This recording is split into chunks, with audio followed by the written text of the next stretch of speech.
21 years, Sue Stultz and the local 999 Moncton Firefighters Association has been collecting turkeys during the holiday season to help those in need. So here to tell us more, an organizer and local firefighter, Chris Jackson. Chris, thank you so much for joining us. You're very welcome. Yes, no mustache this year, but you're here. No. Here, sans mustache. Clean shave this Clean year. upper lip. Yeah, no Movember for me, but plenty of the firefighters are rocking the Movember look, so I'm sure they're raising a ton of funds for the cause. Yeah, that's for sure. And you can go check it out, by the way, as it opens up tomorrow, the Sue Stultz Turkey Drive, weather permitting. Weather permitting, yeah. Tomorrow is the big kickoff day, and we always do an assembly sort of media kickoff event. We're lucky this year to have partnered with Hillcrest School, and we're kicking it off tomorrow morning at 9 a.m. If there's school. So with the weather moving in, there may not be. If it's postponed, then it will be the following day, the Friday. So all you kiddies who are expecting to see this guy, first off, go to bed. You shouldn't be up now. And second off, you might get to see this guy if you're at Hillcrest School, so that'll be right cool. And get to check out the Sue Stultz Turkey Drive, which every year you guys seem to raise the bar, and every year you guys smash it with the numbers, and it's always very impressive. We've been lucky, and we always put the word out to the people of Moncton, Greater Moncton, and people always come through. We've had years where we've felt the pinch. We've come down to the wire, so to say, and but people come through in the last days, sometimes the final hours, to make the push and let us achieve our goal. So that goal is probably going to be similar to last year, but I don't even know the secret tally until it's revealed at the kickoff event, which is tomorrow. So Food Depot Alimentaire will be there, either Chantal or Dale or both, and they will reveal that that number of registrants who actually called in, registered for the program, and need food, need a turkey, a Christmas food box for the season. Our goal is obviously to supply everyone on that list with food over the Christmas holidays and the Christmas season. And so far, so good. Over the years, this is the 21st annual Sue Stultz Moncton Firefighters Turkey Drive. We've always achieved that goal, and we plan on keeping it that way.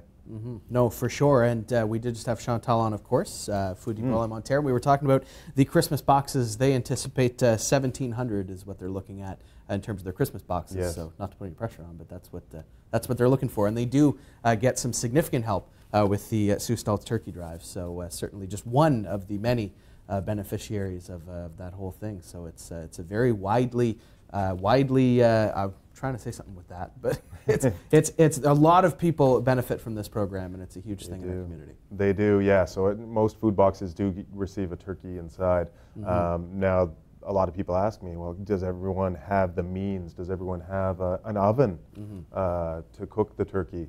And the truth is that people don't. Some people don't. Some people live in situations where they don't have that facilities. They're in a rooming house, that sort of thing. So to those people, we have another option. We do deliver cooked hams as well. So something a little bit easier to prepare, so they don't have to go through the turkey process, which is if you've cooked a turkey for Christmas, it's a full day. It's a process. Yeah, it's a long process, honestly. The payoff is nice. I mean, a turkey dinner's nice, and then the turkey turns into sandwiches, which turns into week soup. long of exactly. You have turkey everything if you cook it right. Yeah, exactly. But daunting for a first timer. Check YouTube or ask someone who knows before you want to do that for the first time. Yeah, and I think they've adapted there too, and they've been putting some instructions in with the kit as well. Instructions, and even maybe a cooking pan or a roaster sometimes as well, if that's what's needed. Because really, what's the point of giving someone a frozen turkey if they don't have the means or the know-how to prepare it? No, of course, exactly. So looking at that goal last year, by the way, 4471. That was the grand total, yes. Yeah. So we made it. The goal was 4241, I believe. So we did surpass it. And it happened in the last afternoon, I believe, the Friday afternoon, where we went over the tally, and the rest are what we call bonus turkeys. So those ones are ones that don't go to the registrants, but actually just get saved and are distributed to the food banks in southeastern New Brunswick, and they go through the winter months. So the food banks need food.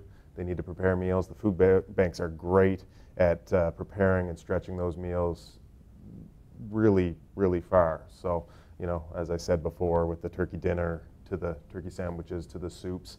They'll feed many people with those turkeys. So the more, the merrier. Yeah, and that's an angle that people don't usually think of. If you go over the goal, what happens? Well, it's kind of like the unused Super Bowl championship stuff. You know, some kids have a bunch of Buffalo Bills Super Bowl championship stuff. You know, just because it's, you know, it goes somewhere, right? And it's the same thing with the turkeys. You know, they get used. Everything gets used. You know, don't think that once we've met the goal, it's time to back off. But by all means, bring in the turkeys and keep them coming right to the very end. So. The dates are, like I said, tomorrow or Friday for the kickoff. It'll run right through to the following Friday, December 7th. So, yeah, exactly. Tomorrow till December the 7th. Check out the website, SueStultzTurkeyDrive.com is the place to go. And we see there you have 4,000 turkeys needed by December the 7th right there. So correct. That is the goal. That's 4,000. That is the goal for now. I think I'm not sure if that's the official goal or not, but we will hear tomorrow. I wouldn't doubt if it's a little bit more than that, but we can say 4,000 plus. We'll comfortably say 4,000 plus and see what happens from there. I know, and you've already reiterated earlier in this interview, and it was something that we talked about just before we went to air, that Moncton is a last-minute town in a lot of aspects. This is one place where they can kind of shed that label and bring them in whenever. You know, if you've got it this weekend, bring it in. You know, you don't have to wait until the final few minutes or few hours. I know that you know, when you drive by and you see the sign, and then a day or two left, and you're not quite there. And it's how tense does it get down there? Well, yeah, we do often worry about it. You know, worry about making the goal, but the people come through. A lot of times it's based on the sales. People want to make their dollar go as far as possible, so they'll wait until one of the grocery chains puts on their sales. They'll buy 2 birds instead of 1, bring them in, which is great, or a very large turkey instead of a smaller one, and bring it in for the same dollar value. So a lot of times it's when the sales go on, we see an influx of people coming into Turkey Central and dropping the turkeys off. But, you know, we did get our first bird today. And we haven't even kicked off. I was down there setting up today, and we had an early bird, so to say. And it was a great story, actually. The woman knocked on the door, and I went out and greeted her, and she said, "Is it that time of year again?" She said, and I said, "Well, yes, I'm just setting up, but by all means, come on in." She brought in 1 frozen turkey, and she said, "Usually I'm a latecomer. It's a busy time of year. I don't get in till the end of the week. I'm always trying to rush it." She said, this year I thought I'd come in, and she had a very special story about the turkey as well. She had bought it for Thanksgiving time. Her father became ill, so they didn't get to celebrate Thanksgiving. The turkey remained in the freezer, and then he actually ended up passing away. So she was very emotional, and she said, "This is on behalf of him, and in remembrance of him, we're giving this to someone else." So it was a good way to start the drive. Yeah, that's quite a story. Yeah. For so sure. when we hear all sorts of wonderful stories through the drive like that, from children, from adults, from everyone. So that's part of it. That's a big part of it that I love. Yeah, you were there also last year and in previous years too. Is there any other stories that kind of stick out of your mind? Maybe a funny story or any of that? Put you on the spot a little bit. There are so many stories. I mean, I guess a lot of the funnier ones are the ones that stick with you are the children. Maybe, you know, saving up their allowance to bring in frozen turkeys, or having a birthday party, and instead of gifts they ask for frozen turkeys. Like, it's, you know, that's amazing.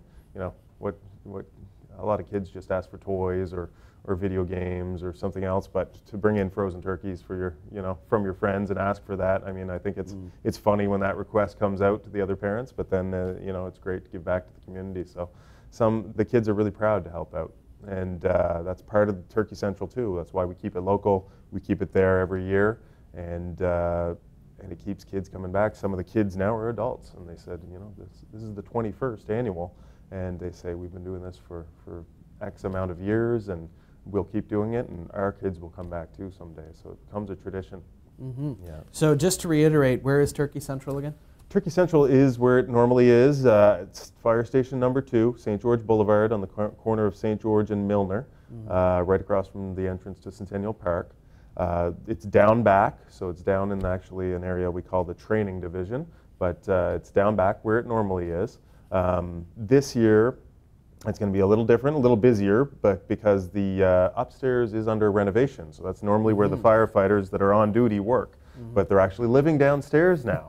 So a lot of the space that the Turkey Central has come to absorb, usually during the Turkey Drive, is occupied by actually working firefighters. So we're a little limited on space, but we're making it work. It's fine. We're definitely in there, and we've got some helping hands nearby. So that's the bonus with having the firefighters down there. That's the benefit. Now they don't have a choice. They have to help out. Yeah. So Chris, thank you so much for joining us. No problem. Be sure to check it out, SueStultzTurkeyDrive.com.